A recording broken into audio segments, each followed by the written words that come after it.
اشارہ پا کر خرم بن عمر خاموش ہو گیا۔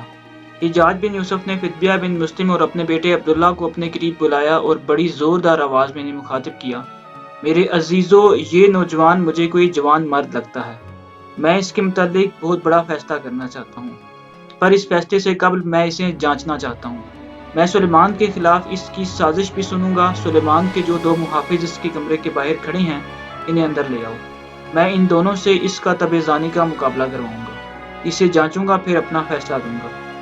حجاج کا بیٹا اور عبداللہ دونوں پیچھے ہٹے، پھر عبداللہ باہر نکل آیا۔ تھوڑی دیر بعد وہ سردار سلیمان کے دونوں مسلح محافظوں کو اندر لے آیا۔ دونوں کو خرم بن عمر کے قریب ہی حجاج بن یوسف کے سامنے لا کر کھڑا کر دیا۔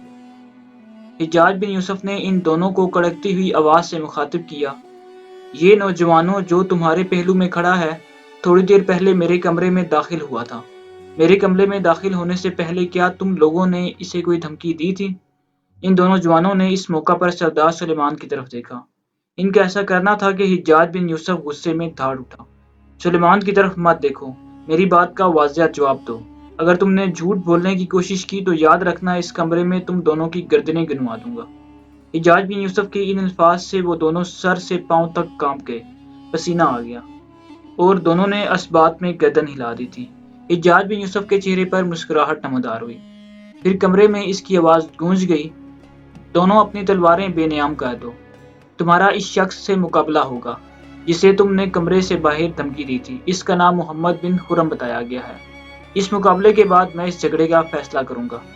پھر حجاج بن یوسف نے خرم بن عمر کو مخاطب کیا، کیا تم بیک وقت سلیمان کے ان دونوں محافظوں کے ساتھ مقابلہ کرنے کے لیے تیار ہو؟ اس پر خرم بن عمر اپنا ہاتھ اپنی تلوار کے دستے پر لے آیا اور اپنی چھاتی تانے کہنے لگا، یا امیر، یہ تو صرف 2 ہیں، ان جیسے اگر 2 محافظ اور یہ سلیمان بھی آئے تو میں بیک وقت 4 سے بھی مقابلہ کرنے کے لیے تیار ہوں۔ اس بار حجاج بن یوسف نے فیصلہ کن انداز میں سلیمان کو محافظوں کو مخاطب کیا، کیا تم دونوں اس جوان کے ساتھ مقابلہ کرو گے؟ مقابلے کا میں خود مصنف ہوں، فیصلہ بھی خود ہی کروں گا۔ اس پر دونوں محافظوں نے اپنی تلواریں بے نیام کر لی۔ ایک جھٹکے کے ساتھ ہی خرم بن عمر نے اپنی تلوار بے نیام کی اور پھر جو ہی حجاج بن یوسف نے اشارہ دیا، تینوں ایک دوسرے پر حملہ آور ہو گئے۔ سلیمان کے دونوں محافظ بڑھ چڑھ کر حملہ آور ہونے لگے تھے، جبکہ خرم بن عمر شروع میں ہی اپنے دفاع تک محدود رہا، لیکن ساتھ ہی ساتھ جارحیت بھی اختیار کر رہا تھا اور وہ حق بھی پکارنے لگا۔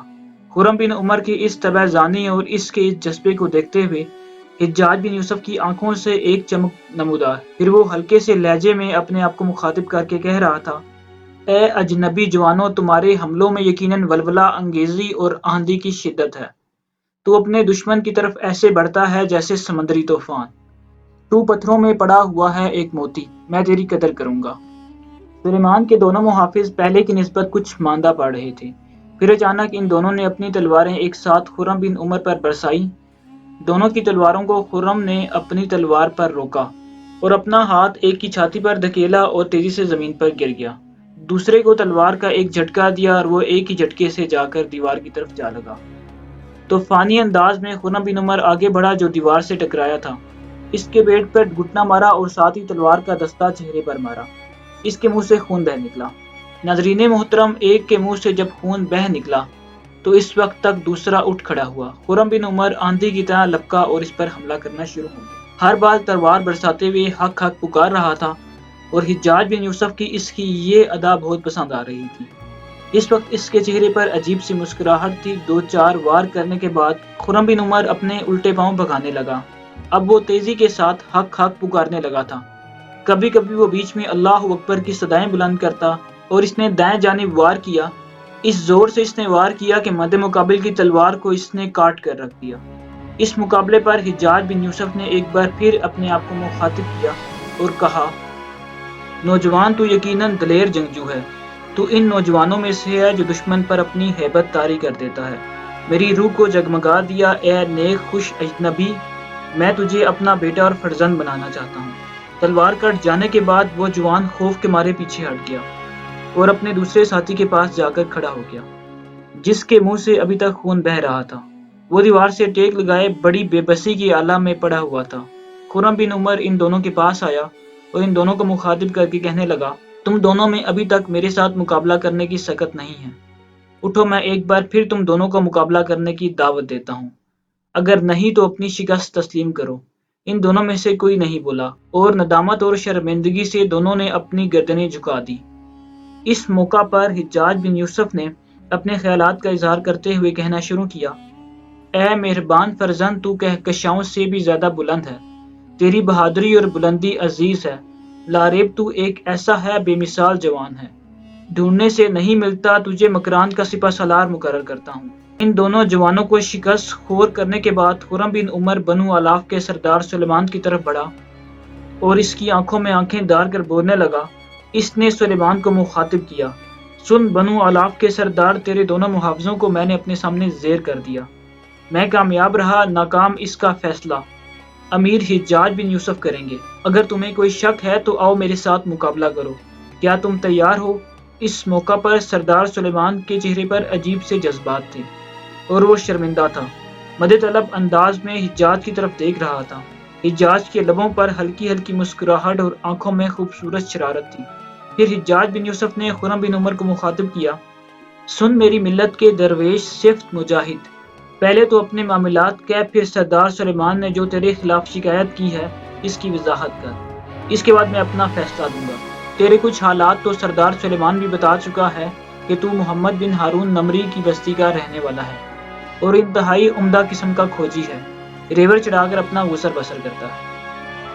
خرم بن عمر اس موقع پر چند قدم آگے بڑھا اور حجاج بن یوسف کو اس نے مخاطب کیا: یا امیر، میری رداد کوئی لمبی اور طویل نہیں ہے، میں یہ بات کہتے ہوئے شرمندگی محسوس نہیں کرتا، میرا تعلق ایک انتہائی غریب اور پسے ہوئے خاندان سے ہے، میرے پاس ایک چھوٹا سا ریوڑ ہے، اسی سے گزر بسر کرتا ہوں، میرا باس آس پاس کی بستیوں کا عمدہ کھوجی تھا، اسی سے ہی میں نے یہ فن سیکھا ہے، ضرورت مندوں سے اس فن کی قیمت وصول نہیں کرتا، ہاں کوئی صاحب ثروت اپنی مرضی سے دے دے تو اس کی رضامندی پر محسر ہوتا ہوں، ورنہ میرا گزارا اپنے ریوڑ پر ہو جاتا ہے۔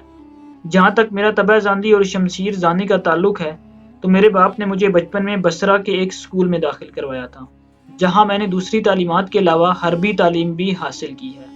امیر محترم، جہاں تک اس سردار کا تعلق ہے تو اس پر چوری کا الزام ہے۔ اس کے بعد خرم بن عمر نے ابو فضا کے جانور چوری ہونے اور 2 آدمیوں کے آس پاس آنے والا سارا واقعہ سنا دیا۔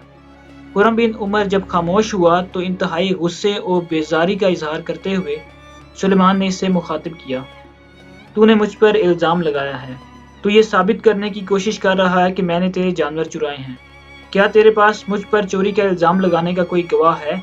اس موقع پر حجاج بن یوسف نے جواب طلب نگاہوں سے پہلے سلیمان پھر خرم بن عمر کی طرف دیکھا۔ عین اسی موقع پر اس کمرے میں محمد بن ہارون نمری داخل ہوا۔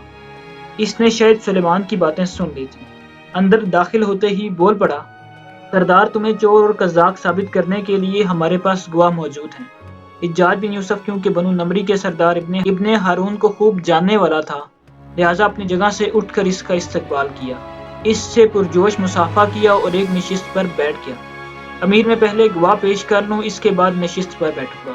ایک بار پھر ابن ہارون باہر نکلا، سردار سلیمان کے جس آدمی کو گرفتار کیا گیا تھا انہیں وہ اندر لے آیا۔ پھر حجاج بن یوسف کو مخاطب کیا: امیر محترم، یہ جو لوگ ہیں انہی سے جانور برآمد کیے گئے ہیں اور انہوں نے خود اعتراف کیا تھا کہ انہوں نے سلیمان کے کہنے پر جانور چرائے تھے اور اپنی حفاظت میں رکھے تھے۔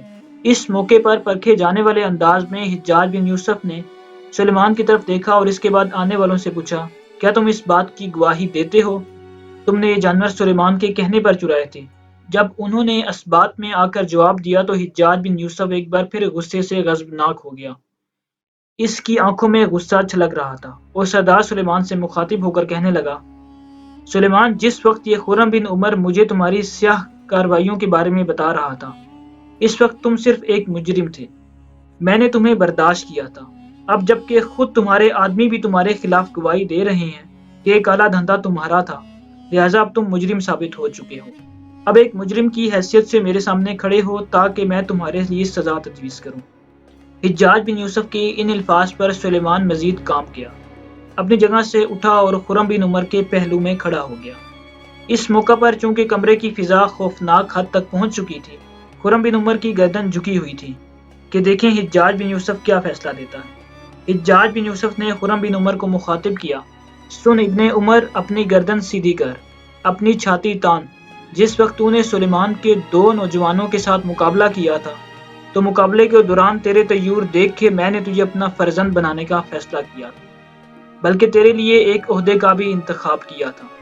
میں نے اپنے دل میں یہ بھی ارادہ کیا تھا، تیری قدردانی کروں گا۔ جس نشست سے سلیمان اٹھا ہے اس نشست پر بیٹھ۔ میری نظر میں اب تو سردار ہے اور سلیمان ایک گندے گڈریے سے بھی بدتر ہے۔ خرم بن عمر آگے بڑھا، جس نشست پر سلیمان اٹھا تھا اسی پر وہ بیٹھ گیا۔ اس پر اگلی نشست پر بنو نمری کا سردار محمد ہارون بیٹھ گیا تھا۔ اس کے بعد اس کمرے میں حجاج بن یوسف کی آواز گونج اٹھی۔ اس نے سلیمان کو مخاطب کیا تھا، سلیمان، یہ تیری دوسری غلطی ہے۔ جس وقت میں نے سعید بن اسلم کلبی کو مکران کا حاکم مقرر کیا تھا اس وقت بھی تو نے اس کے خلاف ایک سازش کی تھی، لیکن میں نے تجھے معاف کر دیا تھا۔ وہ تیری پہلی غلطی تھی، اب یہ دوسری غلطی ہے۔ تو نے ایک غریب انسان کے جانور چوری کروائے اور اپنی چوری کو تسلیم نہیں کیا۔ سلیمان، قسم مجھے اپنے رب کی جس کی ساری صفات ہی لاریب ہیں، آئندہ تجھ سے کوئی ایسا فعل سرزد ہوا تو وہ تیری تیسری غلطی ہوگی۔ جو ہی تو نے تیسری غلطی کی میں تیری گردن کاٹ ڈالوں گا۔ سلیمان نے اپنی جان کو غنیمت جانا اور وہاں سے بھاگ گیا۔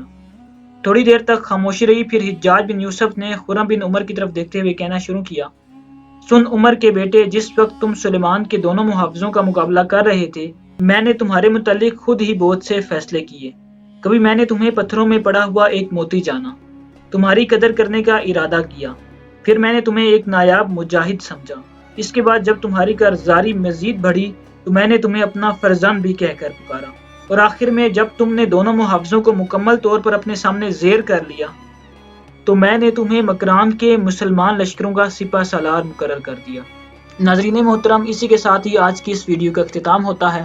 ویڈیو پسند آنے کی صورت میں اسے زیادہ سے زیادہ لائک کر ہماری حوصلہ افزائی کریں، اور جن دوستوں نے ابھی تک چینل کو سبسکرائب نہیں کیا، چینل کو سبسکرائب کر کے بیل کے بٹن کو دبا دیں تاکہ فیوچر میں آنے والی نئی ویڈیوز بر وقت مل سکیں۔ اپنا، دوستوں، رشتہ داروں اور گرد و نواح کے لوگوں کا بے حد خیال رکھیے گا۔ اللہ حافظ۔